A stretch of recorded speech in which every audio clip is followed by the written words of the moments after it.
In this episode, we cover 2 harrowing tales where water slides have gone wrong. I'm your narrator, Andrew Menzel, and welcome to Fairground Fuck-Ups.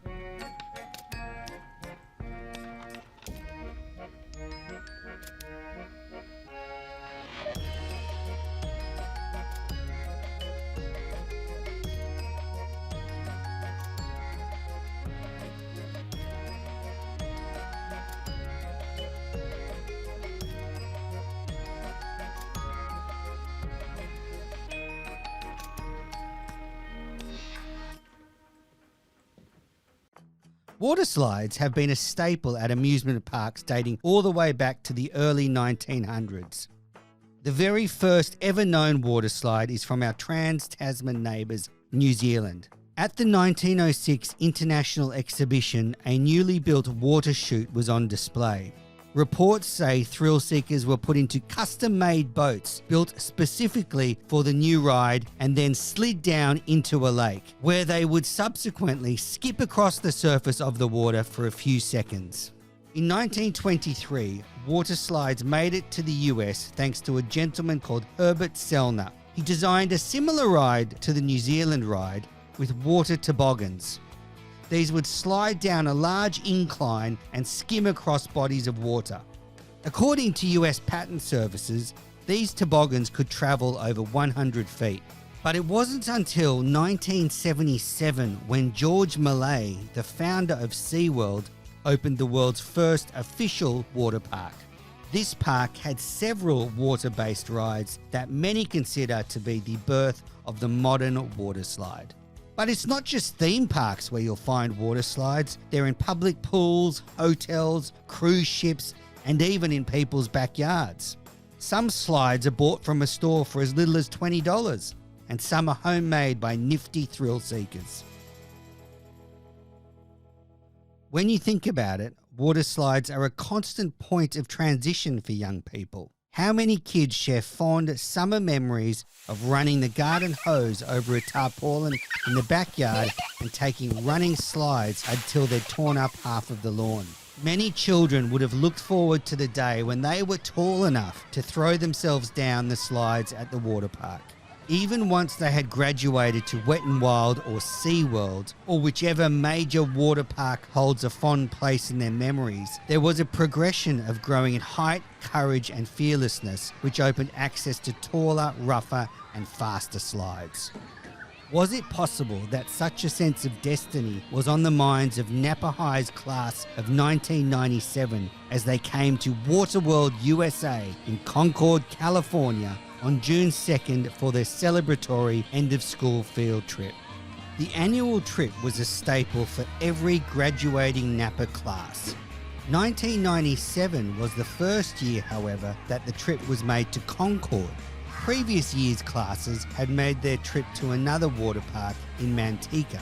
It was at this park that a student tradition had been born, an essential group activity on every trip, a marker of the school group's passage through the American education system. A rite of passage, if you will. They called it clogging. This is how clogging works. The first student would take off down the slide, past the first turn, so as just to be out of sight of the staff member supervising at the top. They would then stick their arms and legs out to the walls of the fiberglass and bring themselves to a complete stop, far from the pool at the bottom. Then the attendant at the top, assuming that the rider had enjoyed their trip to the bottom, would then give the go-ahead to the next student, who would take off down the slide and let themselves drift just around the first bend again, where they would encounter their classmate and likewise bring themselves to a halt at the same spot and wait. The whole class would keep this up until the first rider couldn't hold on or the attendant wised up and stopped the party. At this point, the whole group would let go and slide and tumble to the pool at the bottom in an unstoppable tangle of bodies. Here's Napa High student Chris. It didn't matter who you were sitting next to on the slide. You could, be sitting next to someone you've seen in the hall once and you look at each other and you're just having the best time. In the pool, they would fall on top of one another and trample over each other to get to their feet again. There were a few scrapes and bruises, One or two more riders waterlogged than the rest. No doubt some very unimpressed water park staff, but a class memory to treasure for a lifetime. This was surely on the minds of the students of Napa High's class of 1997 as they ascended the steps of the bonsai pipeline. But this year they wanted to give the tradition a twist. Like most young people, these students were possessed with the drive to prove that they could rise to greater heights than those who had come before them.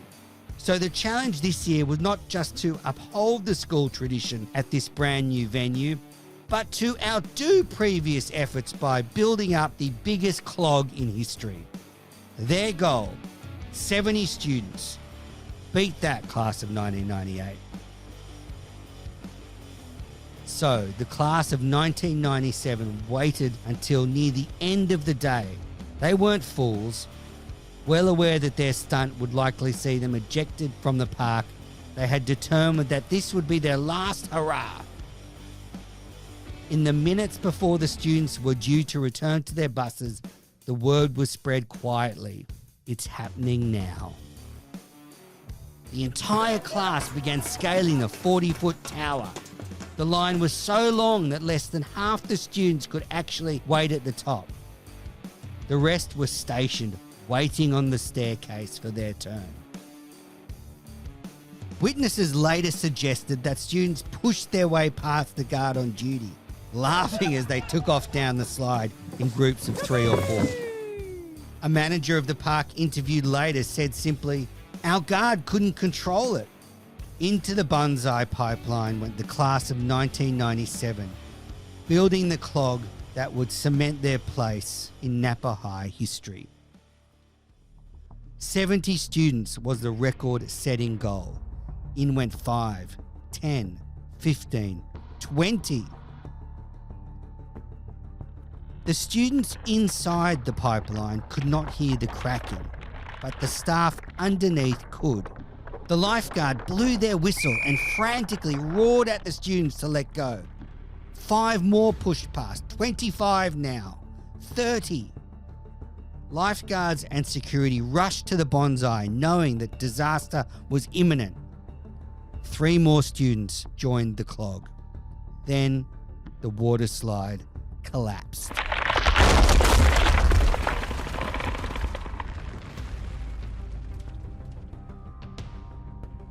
Napa High student Megan wasn't on the slide, but she can recall hearing the cracking. I knew what happened.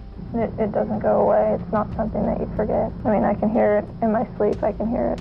The section of tube where students had gathered separated completely from the slide and sent all 33 students plummeting to the earth below. Recollections from students and staff at Napa High, as well as the staff of Waterworld USA, are collectively vague at this point. The first few moments following the disaster, staff were desperately just trying to remove students safely from the tube. And I saw just a mass of water and bodies falling to the ground. I looked down and everybody that had made it, they had looks of terror on their face. And they were all, get down, get down. And then I saw everybody at the bottom. They jumped off the side and rushed to help everybody that fell.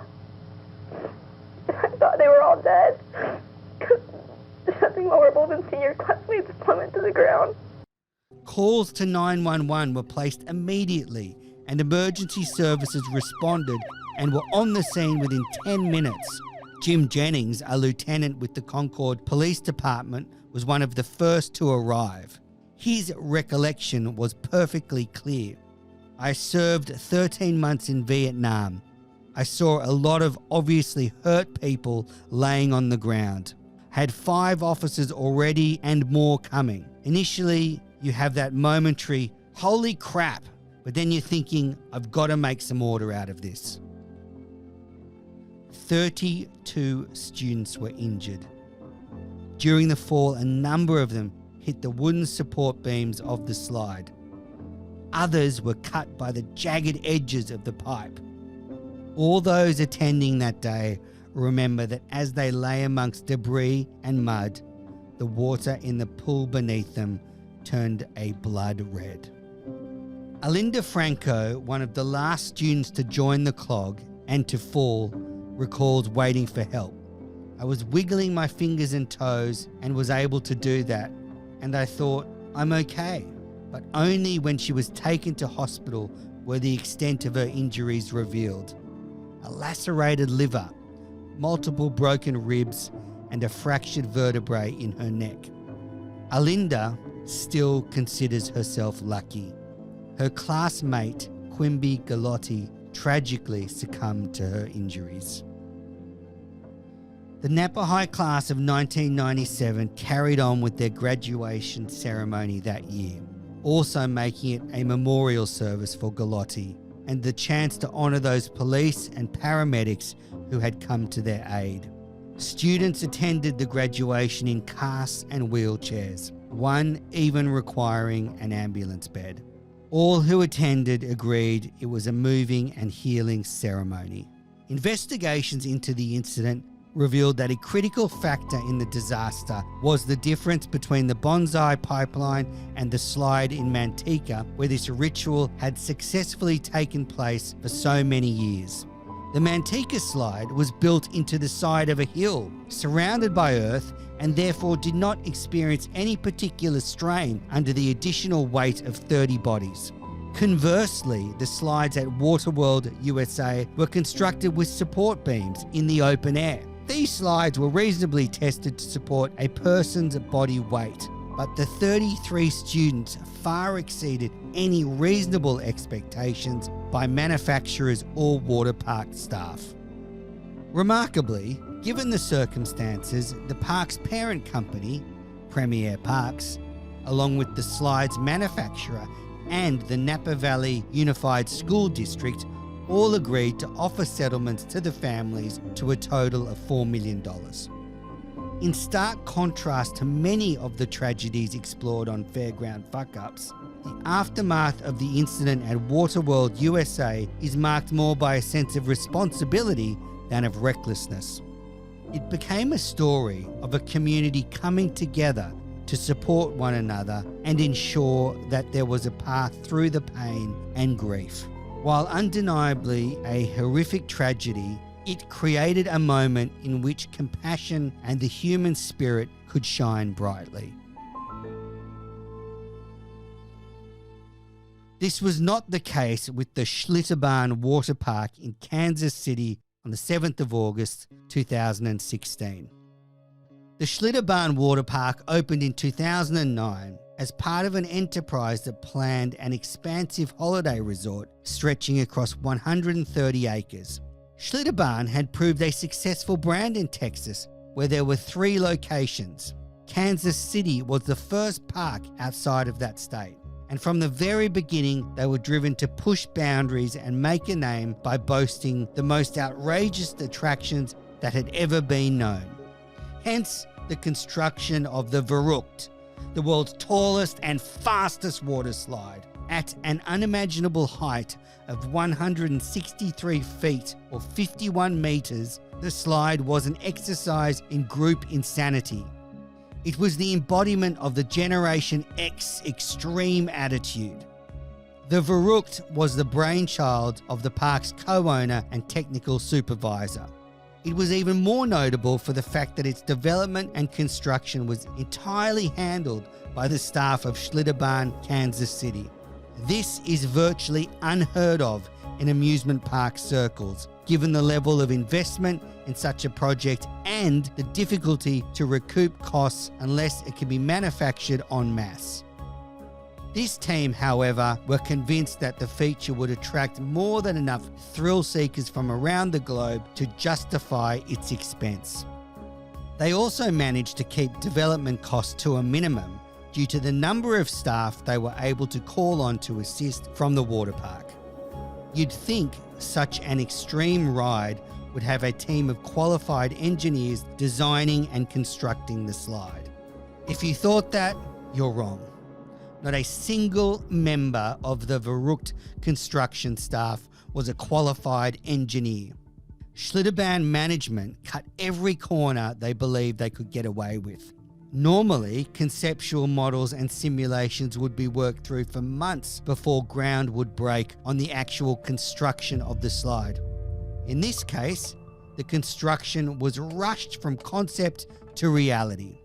When initial tests of the actual slide revealed that no one could ride it and survive, the team had a plan to fix the problem, which was a haphazard process of trial and error.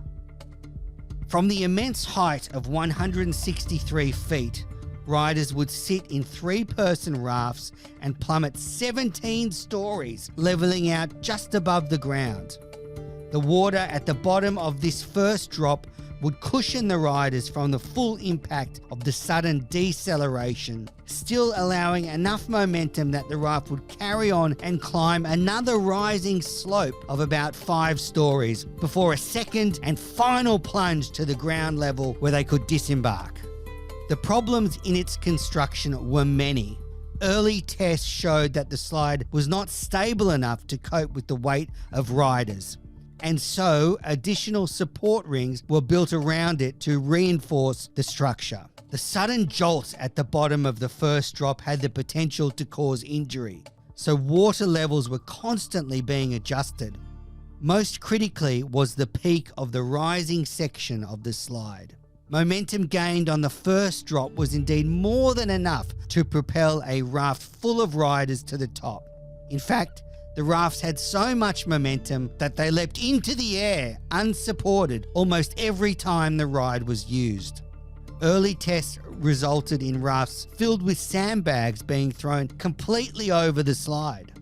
To provide safety, the solution was to enclose the entire length of the water slide with high-strength netting and set higher weight requirements for rafts. From conception to execution, the Verruckt lived up to the meaning of its name, the German word for insane. In 2014, the publication Amusement Today awarded the Verruckt its Golden Ticket Award. An anonymous lifeguard working at the time would later claim that despite the exciting and positive media attention in the early days, the slide was always a disaster waiting to happen. Velcro straps on the rafts kept coming loose. People suffered vertebral disc injuries and abrasions. One rider in June 2016 suffered injuries to his face. Such occurrences were allegedly covered up by the park, but they were unable to cover up the horrific tragedy that occurred on the 7th of August. 10-year-old Caleb Schwab attended the park with his family that day. While his family waited for him at the platform for the Verruckt, the young Caleb scaled the tower and found riding companions in 2 women who were preparing for their turn. From this first moment, the park was already failing their duty of care. The combined weight of these 3 riders was far below the minimum set by the park's official safety standards. As the 3 of them climbed aboard the raft, Caleb was permitted to sit by himself in the front seat, instead of nestling between his 2 companions. This would cause a terrible imbalance in the raft's weight distribution. Then, the 3 riders and the raft began the ride down from the 17-story high water slide. What happened next is one of the most gruesome and terrifying incidents we have covered on this podcast. When the raft Caleb was riding reached the apex of the slide's hill, it flew into the air, and Caleb collided directly with the metal support ring above. His head was caught in the safety netting while his body remained strapped to the raft. Caleb was decapitated. In the days, weeks and months following Caleb's violent and tragic death, Schlitterbahn ceased all operations as investigators pored over every inch of the park. The Verruckt in particular was carefully examined, finally by a team of qualified and experienced engineers. It was concluded that every so-called safety measure for the Verruckt was in itself a breach of state safety guidelines. The park's management came under fire from investigators, and police were determined to pursue criminal charges. This was in addition to the civil proceedings that sought compensation for Caleb's family, the two women who had ridden with him, and a host of others who now came forward with their own accounts of injury. While this got underway, another change was being discussed in a much broader regard. Caleb's father, Scott Schwab, was a politician at the time, serving as a member of the Kansas House of Representatives. Working with his fellow legislators, they immediately drafted a new bill that would address the biggest contributing factor in this entire heartbreaking saga. Prior to this point, amusement parks in the state of Kansas were permitted to handle safety inspections entirely in-house, meaning there was no real oversight to ensure that sufficient standards were being met. It was this supposed freedom that allowed Schlitterbahn to plan and construct a ride that was never safe. From this point on, however, the state would take over all safety inspections and schedule them regularly. Here's Caleb's father, Scott Schwab, speaking with ABC News. You call it an accident, but I think you and your attorneys believe that negligence caused accident. It's an accident. But there's an accounting because someone was negligent. The criminal charges of negligence, manslaughter, and child endangerment came before a jury in 2018. The charges specifically targeted one of the park's co-owners, the former director of operations, and the individual most responsible for the design and construction of the Verruckt. Given the overwhelming evidence and witness testimony, coupled with the admission by those charged that they had no idea what they were doing when they began the project, a conviction appeared to be an open and shut matter. Unfortunately, the state attorney's office made the same assumption and neglected to do their due diligence when they brought the case to trial. It was determined by the judge that in the course of the trial, the prosecutors had presented inadmissible evidence to the jury, misrepresenting certain aspects of the investigation as fact. All charges against this director were dropped. If there is any sense of justice from these events, it is that the ongoing investigation meant that Schlitterbahn, Kansas City, was unable to open for the 2017 season. By 2018, its reputation had been so irreparably damaged that they were forced to sell the park to a new operator after demolishing the Verruckt. Even the Schlitterbahn parks in Texas were impacted, and they also changed hands in 2019. Two tragic accidents at two different water slides and two young lives lost. I'm your narrator, Andrew Mensel, and you've been listening to Fairground Fuck Ups. Head to the show notes for all the links to our social media pages.